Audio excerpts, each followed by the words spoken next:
Diputada Ana Francis López Weigand Patiño de Morena, presidenta de la Comisión de Igualdad de Género del Congreso de la Ciudad de México, actriz, dramaturga y muy estimadísima Reina Chula. Muchas gracias, diputada, por estar con Muy nosotros. querido Ricardo, muchas gracias. Gracias por esta entrevista. Encantada de estar contigo.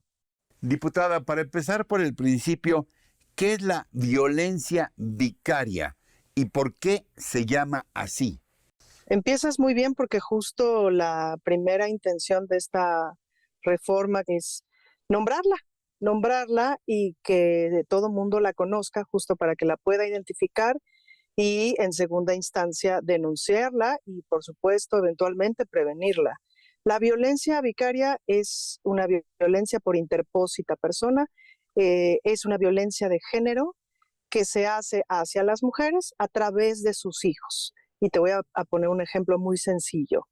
Eh, Hay una pareja de señora, tienen criaturas y con los años, digamos, un papá que no necesariamente se involucró mucho en la crianza, que más bien ocupó otro tipo de rol, la pareja se separa y en el momento en que se separa empieza un proceso como de dominio, de control, de no te paso la pensión, de no, o cada mes te chantajeo para pasarte la pensión, controlo quién te viene a ver, o estoy muy al pendiente de quién te viene a ver, si te relacionas con unas otras personas, etcétera.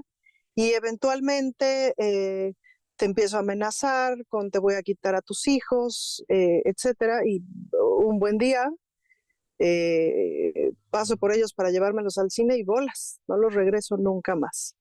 Eh, o en aras de buscar una mejor, entre comillas, un mejor acuerdo de divorcio para no pasar pensión alimenticia, mejor me quedo yo con los niños y que me los cuide mi mamá, que me los cuide mi tía, que me los cuide mi hermana, pero a ti no te voy a dar ni un centavo y te voy a dar donde más te duela. Esa es una frase que identifican mucho las madres de la violencia vicaria, las activistas de esta violencia, que les dicen te voy a dar por donde más te duele, que es justamente con los hijos. Bueno, esta violencia, que es por supuesto violentar a los hijos, porque es traerlos de aquí para allá y etcétera, con mucha presión, con mucha violencia psicológica, por supuesto que puede derivar en maltratos, a veces deriva en incluso matar a los hijos con tal de hacerle daño a la mujer, se le llama violencia vicaria. Son muchos más casos de los que pensamos, Ricardo. Es realmente un problema grave.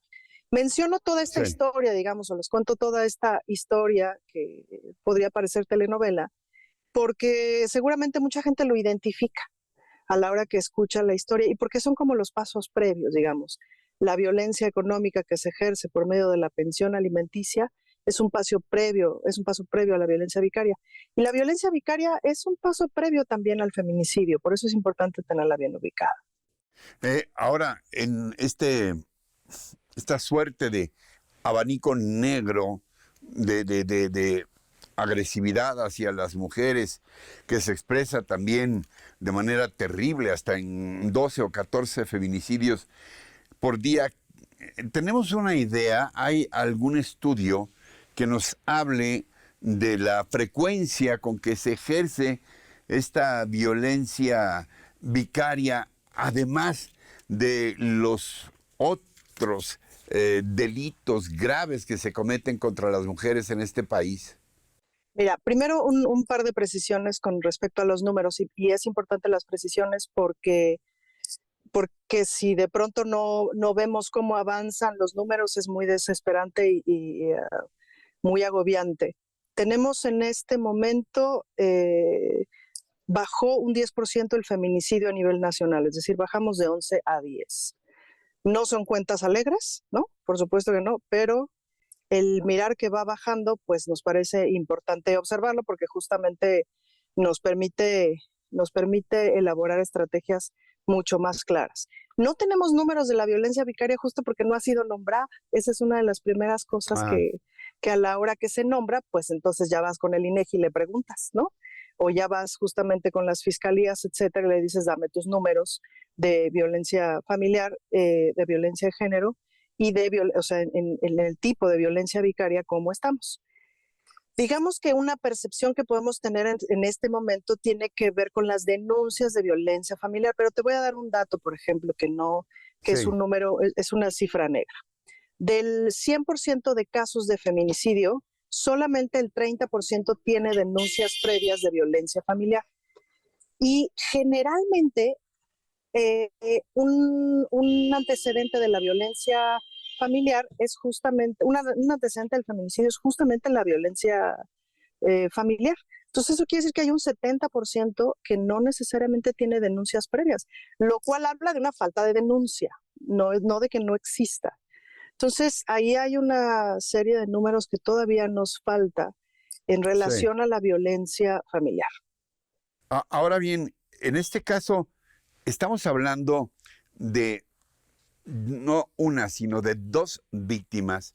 Hablamos de las mujeres y de los hijos, las más de las veces Así es. víctimas ambos de la agresión, las más de las veces de parte de un padre irresponsable o resentido, o rencoroso, violento. Así es. Ahora, el asunto es que es importante mirarlo como una cosa sistémica, que las feministas hemos nombrado como patriarcado. Es decir, este padre violento, pues ahora sí que no llegó hasta allá solito, ni llegó hasta allá de trancazo, sino se fue dando la construcción de las cosas. Entonces, en principio, un señor que se divorcia, digamos, y que tiene establecido estos sistemas de control hacia su expareja, unos colaboradores o jefes o quien le pagan, que le ayudan a cobrar por fuera, que le ayudan a Ah, que cobre su hermano en vez de él, etcétera, pues, ¿no? Porque mendiga vieja, porque se va a quedar con tu dinero. Y ahí hay toda una colaboración, una familia que le ayuda, de cómo crees que esta desgraciada ya anda con otro y tú todavía le sigues pasando pensión alimenticia, como si tuviera que ver una cosa con la otra, pues, ¿no? Pues porque no olvidemos que la pensión alimenticia tiene que ver, en principio, digamos, tiene que ver con el cuidado de las criaturas. Entonces, etcétera, se van sumando todas estas violencias muy enganchadas con los prejuicios, muy enganchadas con una construcción cultural. Y luego ya eso si le agregas que es una especie como de técnica de los bufetes de abogados para conseguir un mejor divorcio, amenazas a la mujer con quitarle a sus hijos o se los quitas durante 6 meses. Y ya con eso la mujer te va a firmar el acta de divorcio que tú quieras, me explico, porque el dolor es tan grande, la crueldad es tan grande, y de esa manera consiguen mejores divorcios, mejores condiciones ajá. para el divorciado. Ah, Entonces es una suma de violencias que, bueno. ahora, ¿cómo va esta vía legal para hacer justicia en estos casos de violencia vicaria? ¿De qué depende que podamos tener una ley, sobre todo para empezar en la Ciudad de México? Ojalá que se pueda replicar después una ley que sea justa, que sea digna para las mujeres y sus Pues hijos. claro, lo primero que estamos haciendo es hacer una reforma a la ley de acceso de las mujeres a una vida libre de violencia, que empezó en la Ciudad de México, esta ley, hace Sí, 15 años, y que la gran cosa de esta ley, pues es que es el reconocimiento público de que las mujeres no tenemos acceso a una vida libre de violencia, por eso necesitamos una ley específica. Entonces se coloca ahí el tipo de violencia de género como violencia vicaria y se define. Después seguirá en el próximo periodo legislativo, si todo sale bien, colocarla en el Código Penal y en el Código Civil Familiar. algo más que nos quieras puntualizar. ¿Qué podemos hacer todos como Pues nada, sociedad para impulsar que haya un trato justo, equilibrado, humano para las mujeres y sus hijos con esta ley? Ya sabes que este espacio siempre ha estado y seguirá estando abierto. Por ahora nos presiona un poco el tiempo, pero ¿qué le dirías a quienes claro. nos están viendo y escuchando, diputada? Pues en principio que observemos los antecedentes, que observemos las banderas rojas. Ahora está muy de moda y qué bueno observar la violencia en el noviazgo. Si te pide la contraseña de tu Facebook, si te anda celando, si te anda revisando el celular, ya sabemos que es violencia y digamos es uno de los primeros pasos que puede desembocar en violencia física o en cosas más graves. Bueno, el no pasar la pensión alimenticia es un antecedente grave de violencia. Es importante verlo, es importante no ser cómplice, es importante no tomarlo como chiste y es importante no solaparlo. Eso sería como la primera cuestión que tenemos que estar muy pendiente todo el mundo. Diputada Ana Francis López Weygand Patiño de Morena, presidenta de la Comisión de Igualdad de Género del Congreso de la Ciudad de México. Te aprecio mucho tu confianza en nuestros espacios y espero que pronto volvamos a hablar de esto. ¿Para cuándo crees que podamos tener ya una resolución o una siguiente faceta de este asunto?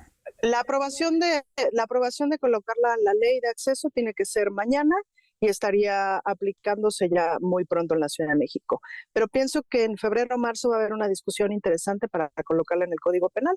Así que pues ahí nos vemos en febrero o marzo para irles chismeando cómo va el asunto y para que nos ayuden. Esto ya justamente a nivel federal, nacional. No, a nivel local. Esto es a nivel local de la Ciudad de México. Pero yo creo que debiera replicarse a todo el país, ¿no? No, bueno, sin duda. Tiene que aprobarse por un lado a nivel federal y por otro lado en los congresos locales. Acuérdate que siempre hay muchas leyes que tienen que ser así, ¿no? Sí. Entonces, esto es importante que también cada congreso lo armonice. Sí, todavía hay estados donde es más grave robarse unas vacas que violar a una mujer. Diputada, de nuevo, gracias por tu confianza. Te agradezco, Ricardo. Mucho gusto saludarte. Igualmente, me dio mucho gusto saludarte, saber de ti y como siempre con mi admiración y mi respeto.